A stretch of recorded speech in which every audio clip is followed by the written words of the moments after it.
Welcome back, my dear students. So we are in page number 119, and today we are going to read about the more about the adverbs. Okay.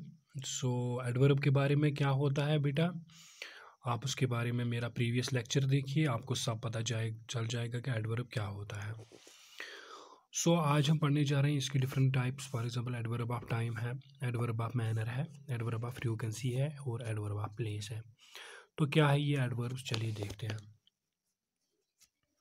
तो adverb of time जो होता है बेटा, किसी भी sentence में कोई भी जो वर्ड होता है, जो भी एडवर्ब होता है, तो उसको हम एडवर्ब ऑफ टाइम तब बताएंगे जब वो हमें कोई टाइम बताएगा, यानी कि कब, क्या, यानी कि कब कोई काम हुआ है, यानी कि काम कम टाइम कर वीज छ गमज।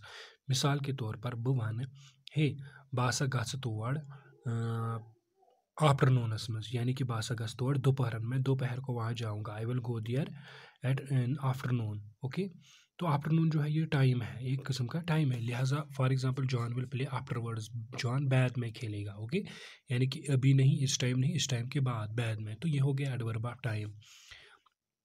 Afterwards I will eat now, now जो है अभी, को प्रेजेंट में, यानी कि इस टाइम जो टाइम चल रहा है इसी वक्त में खाऊंगा, यानी कि ये हो गया बेटा टाइम दिखाता है। नाउ, नाउ है यहाँ पे एडवर्ब, और ये इसको बोलते हैं हम एडवर्ब ऑफ टाइम, क्योंकि हमें टाइम बताता है कि कब कोई एक्शन हुआ है। अब मैं खाऊंगा, बाद में मैं लिखूंगा, या बाद में मैं प्ले करूंगा। ओके, सो वो वाला एडवर्ब जो हमें टाइम बताए, यानी कि कब, व्हेन एन एक्शन हैपन्स, यानी कि कब कोई एक्शन हो जाए, कब कोई काम हो, उसको एडवर्ब को हम बोलते हैं बेटा एडवर्ब ऑफ टाइम।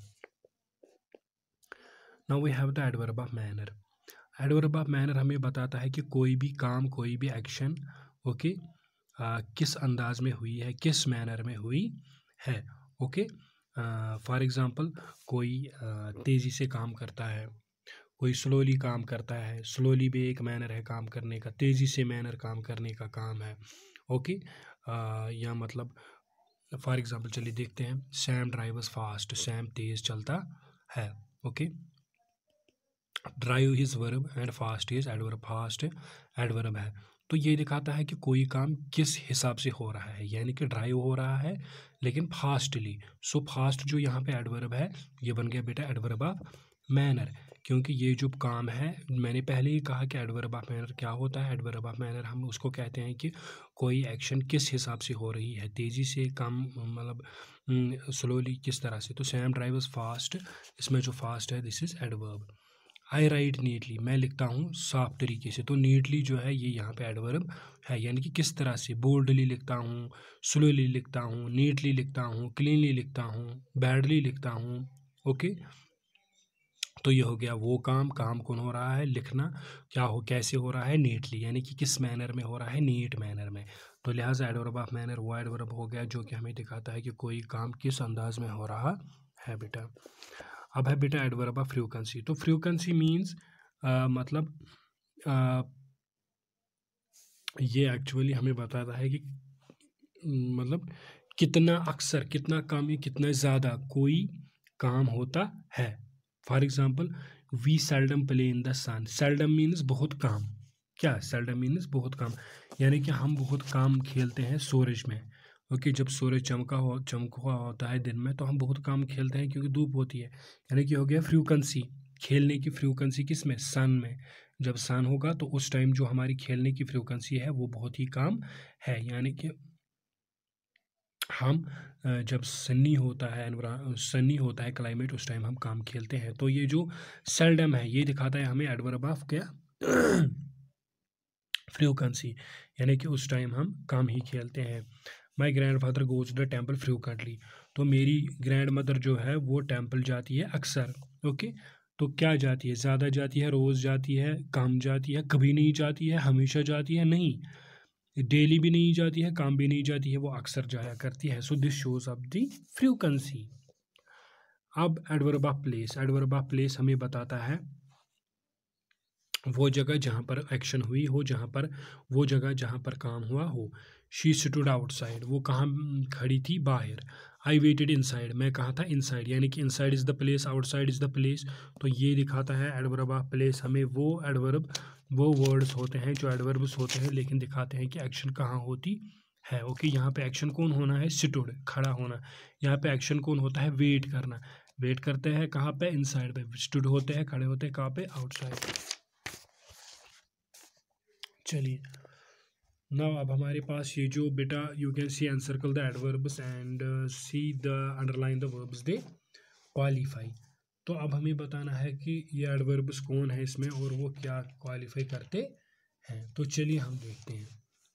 तो सबसे पहला जो सेंटेंस है वो है the pickles were embellished beautifully. Okay, the pickles जो वेर एम्बेलिश्ड ब्यूटिफुली, तो इसमें जो है एडवर्ब है कौन, ब्यूटिफुली। तो ब्यूटीफुली जो है this is the adverb of the manner. किस तरह से वो एम्बलिश किए गए थे, किस तरह से वो डेकोरेट किए गए थे, खूबसूरती से। ओके, तो this is the adverb of manner, किस तरह से, हैफेजर्ड मैनर में beautifully, okay badly. The vinegar vapour rose high, यहाँ पे जो हाई है पहले हमें ये देखना है कि एडवर्ब है क्या, और उसके बाद वो एडवर्ब ऑफ मैनर है, टाइम है क्या है। तो इसमें जो एडवर्ब है वो है high, this is again the adverb of manner. Okay, किस अंदाज में, वो इस अंदाज में हुआ, पूरा ऊंचा उठा। I left हरीडली two by pickles, I left हरीडली, हरीडली यहाँ पे है क्या, एडवर्ब। तो ये जो है ये भी बेटा मैनर ही है। ओके, किस अंदाज में, जल्दी में, आहिस्ता से। Okay, so this is the adverb of manner. We always wash our hands before we eat. Okay, so always यहाँ पे है एडवर्ब, और ऑलवेज कौन सा एडवर्ब है, एडवर्ब ऑफ फ्रीक्वेंसी। ओके, मतलब कैसे होता है, ऑलवेज होता है, हम हमेशा हाथ धोते हैं। वी नेवर वॉश, हम कभी नहीं धोते हैं, तो वो हो गया क्या, adverb of sorry adverb of frequency. Okay, we seldom wash, हम बहुत कम, या ऑलवेज या ऑफन अक्सर, तो ये है एडवर्ब ऑफ क्या, frequency. I ate pizza yesterday, obviously yesterday is the adverb and this is the adverb of the time। कब हमने खाया पिज्जा, yesterday, कब, कल। okay, now fill in the blanks, I have given the notes for you, it's very easy, there is nothing technical in this, they are reading slowly, please come inside, etc. now put the correct W or V sounds in these words। हमें V, W और V sounds in words में लगाना है। For example dash dash ASE। Okay, यहाँ पे हम लगाएंगे V, W से कोई लफ्स नहीं बनता है, लिहाजा हम लगाएंगे यहाँ पे V। ये बनता है VASE, वास, वास होता है वो गमला।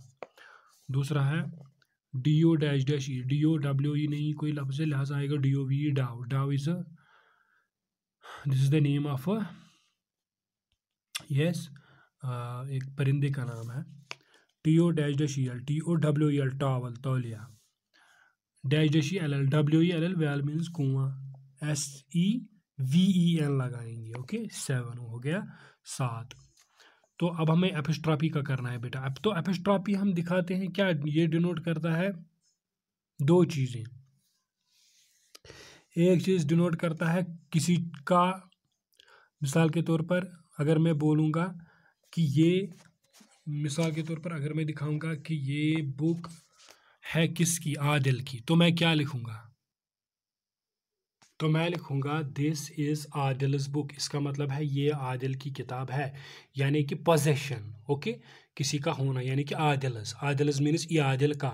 ओके, बात समझ में आई। तो यहाँ पे एपिस्ट्रॉफी लगता है। और दूसरा एपिस्ट्रॉफी लगता है जब हम कॉन्ट्रैक्शन करते हैं, यानी कि short form. For example there is, मैंने लिखा है यहाँ पे, देयर इज को हम शॉर्ट फॉर्म में लिखते हैं देयर इज। ओके, या इज नॉट, या हम लिखेंगे सपोज फॉर एग्जांपल अगर मैं एक और एग्जांपल लिखूँ यहाँ पे, has not. Okay, has not को भी हम लिख सकते हैं कैसे, शॉर्ट में, ऐसे, हैज़ नॉट, हैज़ंट, HASN, T। तो बेटा जो ये एपिस्ट्रॉफी है, अब आपने समझ लिया कि एपिस्ट्रॉफी दो चीज़ें हमें देता है। एक तो हमें पोजीशन दिखाता है किसी की, सपोज आदिल की बुक है, यानी कि this Adil's book, there is, और कंट्रैक्शन दिखाता है, जो कुछ दो लफ्ज़ होते हैं उनको मतलब एपिस्ट्रॉफी के जरिए एक ही कैसे बनाना है। तो अब हमें पढ़ना है यही।